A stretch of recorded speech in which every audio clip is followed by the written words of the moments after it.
Welcome to my budget deck channel where I try to make decks as cheap and playable as possible. So if this is something you'd be interested in, then why not subscribe? Today with another attempt at Monarch, but this time a bit more of an expensive one. The last one I did was without any ultra rare, so if this is something you'd be interested in, check it out on my channel. It is not that good as you can expect, but this one attempts to be a bit more playable, attempts to have some more powerhouses in here that the normal Monarch variant might not have. Well, the normal one, I meant the one without any ultra rares, and this is the deck list. I will not be showing any replays today. The simple reason for this is because most times when I attempted to play this deck, you either break, your opponent instantly surrenders because they don't have an out for the lock, or your opponent stops you in your tracks completely from the very first beginning, and then you can't do anything. So there's that, but I will be doing a rating section of this one. This should be interesting.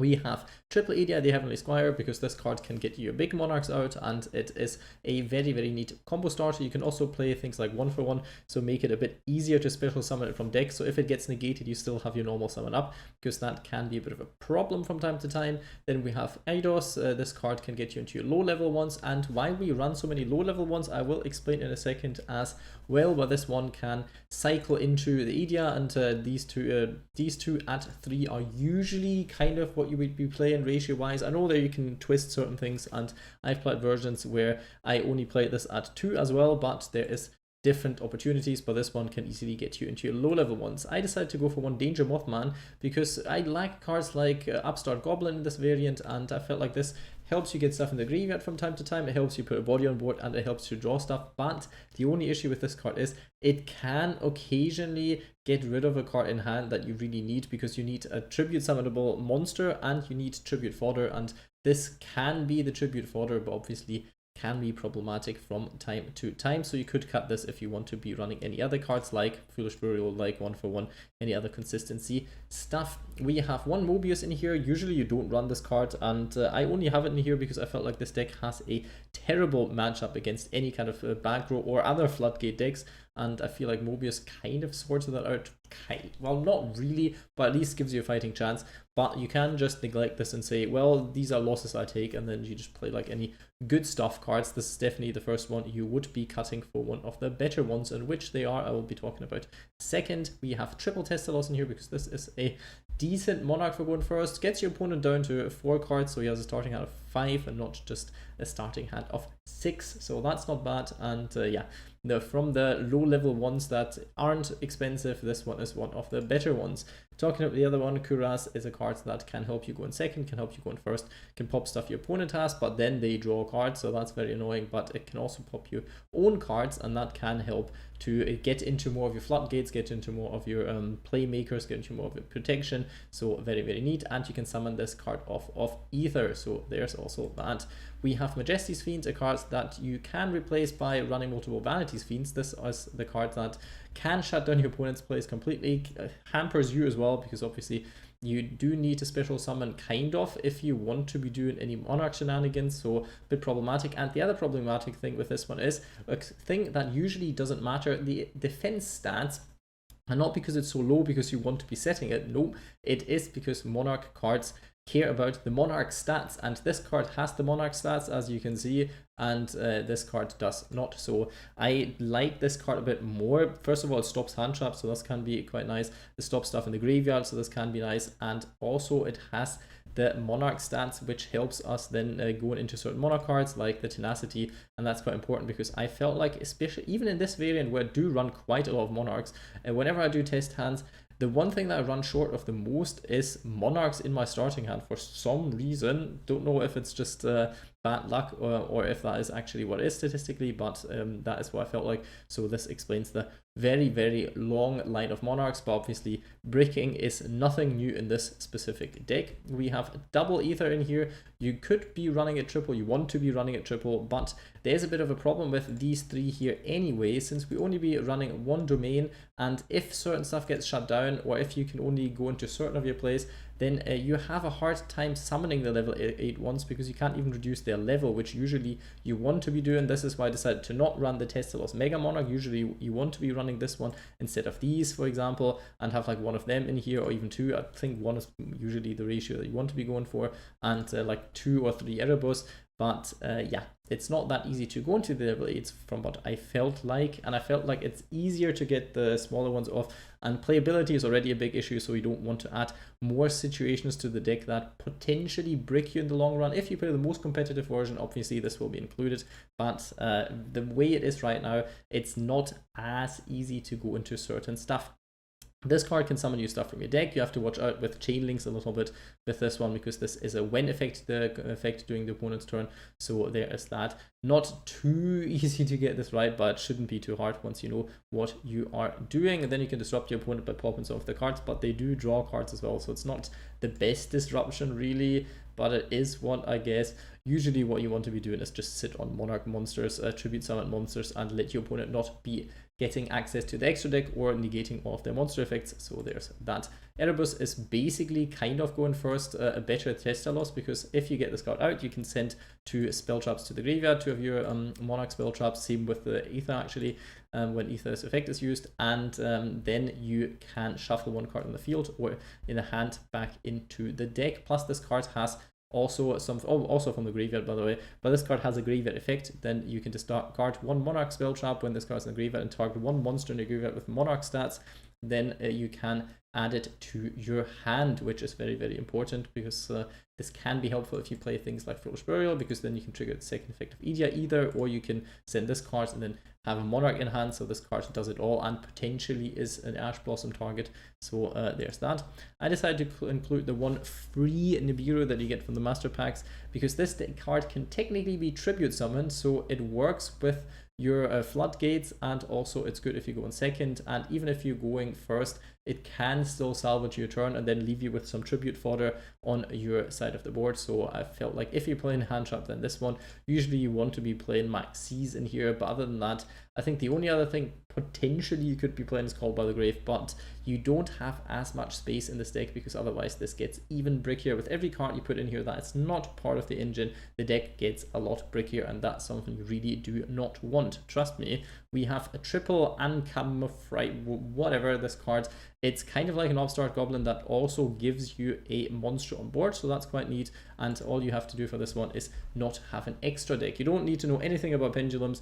You can just place that in your pendulum zone, destroy it, draw 1 card, and then special summon it from your extra deck, so you have 1 fodder on board. And no, it does not go back to your extra deck, because if this face-up card in the monster zone leaves its field, banish it. Only problem with this card is it collides with the Monarchs Erupt. So if you want to be putting this on board and your opponent gets rid of it while the Monarchs Erupt is on board, then this card does go back to the extra deck, and then you have a massive problem, because then you don't control no extra deck anymore, and lots of your cards well, kind of thrive upon this, so you have a bit of an issue with this. So this is why usually this card isn't played as much anymore, but since this is a budget variant, we have to kind of play certain cards in here to make it worth. If you have triple domain, you can technically cut like 2 of this and hope for the best, but it is what it is. We have reinforcements here, because this searches Edea and can potentially be Ash Blossom, but although I don't think anyone Ash Blossoms reinforcement anymore. We have Tenacity of the Monarchs, a very, very good card to get you into either your draw engine or any of the other combo pieces that you need. Pantheism, very good draw engine. You can use the draw effect as many times as you want per turn, which I think enabled like an FTK back in the days, but doesn't anymore, hopefully, I don't know. And also you can banish this and reveal 3 Monarch spell traps. Can be with the same name from your deck, and your opponent chooses 1 to add to your hand, so that's quite nice. Usually you want to get Tenacity or 2 Tenacities plus the one that you want. If you have a Monarch monster with the Monarch stats, there it goes again, in your hand. So there is that. This card very, very, very strong. We have Domain of the True Monarch, because this card is another floodgate, and it could also help you in battle, and it can also lower the level of your tribute summon monsters, your Monarch stat monsters. So very, very neat card. Would want to play this card at 3, but budget deck, of course. March of the Monarchs, a card that protects your game plan, basically what it is. It doesn't protect your spell traps though, so if your opponent has Feather Duster or Lightning Storm, you are still as screwed as you would be anyway, but your monster is still alive, so there's that. I felt like at 2 this card makes sense, but you can cut it down to 1. You can play it at 3. The deck space is tight though. A card that I kind of want to play at 3 but couldn't find the space is Return of the Monarchs. You can see how it works out with the Monarchs Erupt. You might put this down to 2 and then play 3 of this, because what I felt was I did run out of summonable Monarchs the next turns while you stall your opponent with all your floodgates. You kind of have to keep like some engine going, and this is what makes this happen. it's kind of a nice card, but two should be fine. The Monarchs Stormforth is a card that you usually want to be running at 3. It enables you, well, some potential of going second. It can be nice in combination with Ehther, but for the budget variant, it's enough if you have it at 1. You don't need it at that much, because technically you can search it. It's usually a card you don't want to search, but you could. And yeah, if you have 3, play 3, but you do not need it at the start. It can add stuff to the deck, and this is what usually be playing in terms of instead of like the Monarchs Erupt and so on. So there is that. To the Prime Monarch, you can run 3 if you want to. It's a very good card because it gets you another tribute fodder from the graveyard, potentially every single turn, even doing opponent's turn, and so on and so on and so on. So very nice card if you get it in rotation, but you can easily get it in rotation by the effects of these two. So it's not as important that you run that many of them, but for the fact that we only run 2 of this and 1 of this, you might want to consider bumping it up. But then how do you get it from your hand to the graveyard? You would do it with Pantheism, and you don't have easy access to this card all the time, so there's that. And you can already see it. You can make a science out of how to build a Monarch deck, because there will always be issues with it. Trust me, I've played with this deck for, well, nearly when it came out, and it's absolutely awful to know exactly what to do, and especially in a budget-friendly environment, it gets even harder because there's so many cards that you would want to be running that you can run, and so on and so on. Since we don't have an extra deck, it makes this video a lot quicker than my usual ones. I can already talk about other cards you want to be running.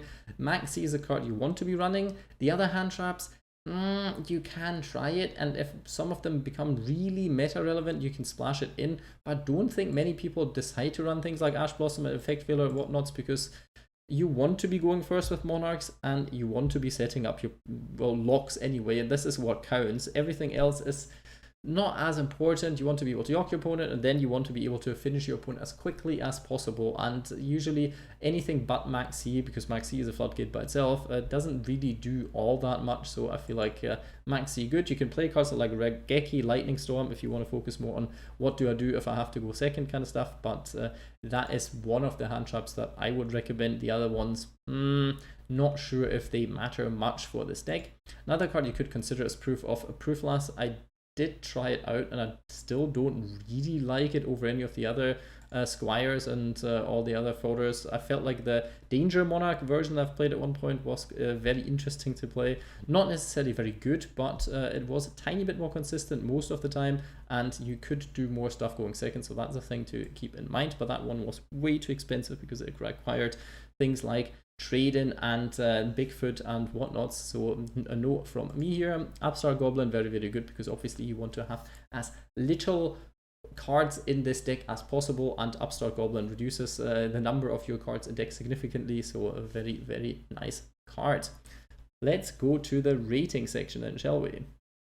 So when it comes to the strength, the power level of this specific list, I would say like a solid, on the higher side of 2 out of 5. The deck is very strange when it comes to this, because technically it's somewhere between a very, very, very high 5 out of 5, because you completely shut down your opponent's game plan, and an absolute 0 out of 5 because you can't do anything against your opponent. They shut you down and then they just run over you. So I would say, I think it's fair to say, if you look at the overall play success rate of this deck, I would say like on the higher side of a 2, but not even like a maximum 2, just like a higher 2. If you add some cards to this, this can become like a solid 3 if you run Maxi, if you run certain of the consistency cards a bit more, and so on and so on. This can be a solid 3 because you will win quite a lot of duels because your opponent isn't equipped to deal with it. But since the day this deck came out, lots of cards have been released that completely hamper this deck, and hand traps have been a thing. There's more board vibes, there's lots of stuff that deals with it now, so it's definitely not as good anymore as it used to be, and you still feel that, sadly, because they got all of their cards back from the ban list and it still achieves absolutely nothing. So yeah, higher 2 out of 5, but not all that great, sadly.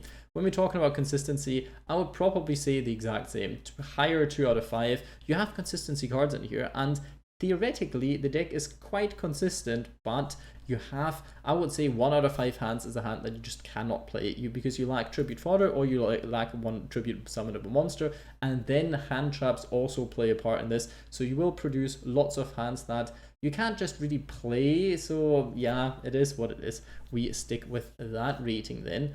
When it comes to budget value though, I would give this deck a high 3 out of 5. You can easily start out with this. You don't need any expensive cards. You can use some of the Monarch cards in different kind of variants. You can play different kind of variants with other tribute monsters. You can play different kind of variants with extra deck Monarchs, which may or may not be a deck profile that I will be releasing soon on this channel. So if I can make it happen and I have one idea of how to, then this will be a thing. Other than that, yeah, it's not really splashable. None of these cards do something in the meta game really, so it is just the Monarch thing, but it's not super expensive for what it is. I'd say like maybe on the lower side of a 3, but a 3 nonetheless.